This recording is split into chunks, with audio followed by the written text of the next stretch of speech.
ফের বাড়তে পারে এটিএম পরিষেবার চার্জ। নির্ধারিত সীমার থেকে বেশি যদি উইথড্রয়াল হয় সেক্ষেত্রে এটিএম পরিষেবার চার্জ বাড়তে পারে এবং সেটা কার্যকরী হতে চলেছে 1 মে থেকে। আরো বিস্তারিত আমাদের এই নিয়ে জানাবেন অরিত্রিক ভট্টাচার্য, আমাদের প্রতিনিধি রয়েছেন ফোন লাইনে। অরিত্রিক, কি খবর রয়েছে, নতুন নিয়মে কি আসতে চলেছে? দেখো, যেটা জানা যাচ্ছে যে গত কয়েক বছর ধরেই ডিজিটাল ব্যাংকিং যেভাবে পরিষেবা ছড়িয়েছে, তারপরে এটিএম পরিষেবার যে ব্যবহার সেটা কিছুটা কমেছে এবং সেটাকে মাথায় রেখেই যেটা রিজার্ভ ব্যাংক থেকে যে দায়িত্ব নেওয়া হয়েছে সেটা বলা হচ্ছে যে 1 মে থেকে যতবারই লোকজন এটিএম এ যাবেন বা এটিএম থেকে পরিষেবা নেবেন, সেখানে প্রতি এটিএম ট্রানজাকশন পিছু অন্তত 2 টাকা করে খরচা করতে হবে, এমনটাই কিন্তু একটা নীতি আসতে চলেছে এবং সেটা আগামী পরশুর মধ্যেই পাস হতে পারে এমনটাই জানা যাচ্ছে। এবং তার বাইরে যারা নিজস্ব এটিএম থেকে, অর্থাৎ যে ব্যাংকে অ্যাকাউন্ট সেই ব্যাংকেরই এটিএম ব্যবহার করছেন, সেখানে সেই খরচাটা 1 টাকা পিছু প্রত্যেকটি ট্রানজাকশন হতে চলেছে এমনটাই জানা যাচ্ছে এবং সেটাই কিন্তু পাস হতে চলেছে এবং 1 মে থেকে এই সিদ্ধান্ত কার্যকর হতে চলেছে। ধন্যবাদ অরিত্রিক।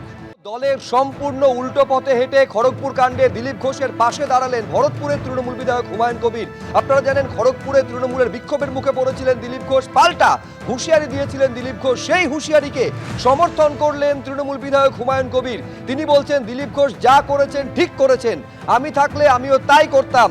আজকে শুধুমাত্র দিলীপ ঘোষের যে পাশে দাঁড়িয়েছেন এমনটা নয়, তৃণমূলের বিক্ষোভেরও সমালোচনা করেছেন খোদ তৃণমূল বিধায়ক। তিনি বলছেন চক্রান্ত করে দিলীপ ঘোষকে কোণঠাসা করেছেন শুভেন্দু অধিকারীরা। অনেক লাঞ্ছনা সহ্য করতে হয়েছে দিলীপ ঘোষকে, কি করে ধৈর্য ধরবেন। কার্যত দিলীপ ঘোষের স্তুতি শোনা যাচ্ছে ভরতপুরের তৃণমূল বিধায়কের গলায়। একান্ত সাক্ষাৎকারে আর কি বললেন হুমায়ুন কবির, দেখুন।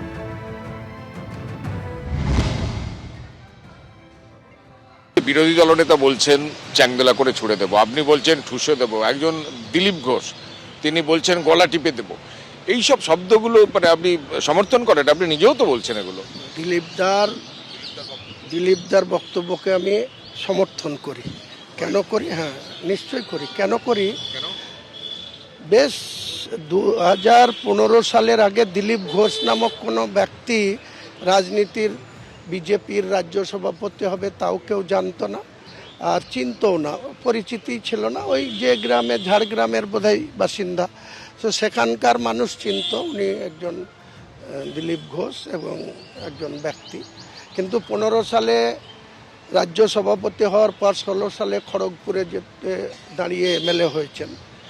তারপরে 19 সালের পার্লামেন্ট ইলেকশনে 2 থেকে 18টা সিট এনে দিয়েছেন। 21-এ ওনার নেতৃত্বেই 77 হয়েছে।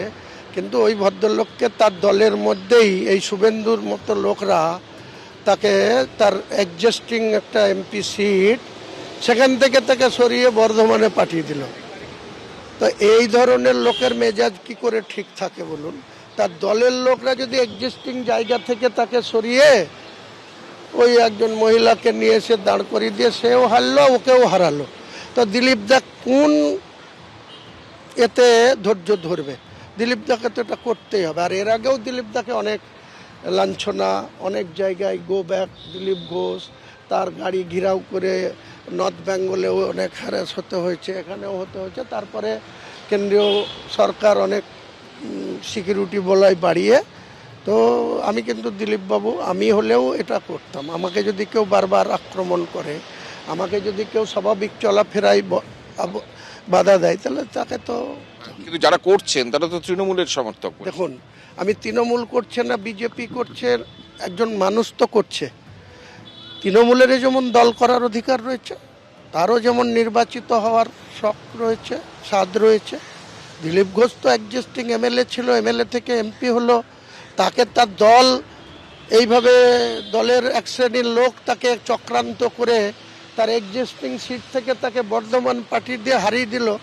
সেই লোকটার মেজাজ কোনোদিন ঠিক থাকে? আপনি বলছেন দিলীপ ঘোষ যেটা বলেছে সেটাকে আপনি সাপোর্ট করেন? অবশ্যই করি। কেন করেন?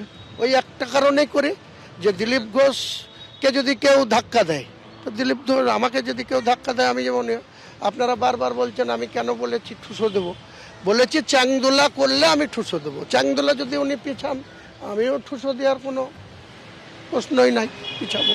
আপনি আমাকে ঢিল ছুড়বেন, আমি আপনাকে রসগোল্লা পুরস্কার দেবো নাকি, আপনার বাড়িতে রসগোল্লার হাঁড়ি পাঠাবো নাকি?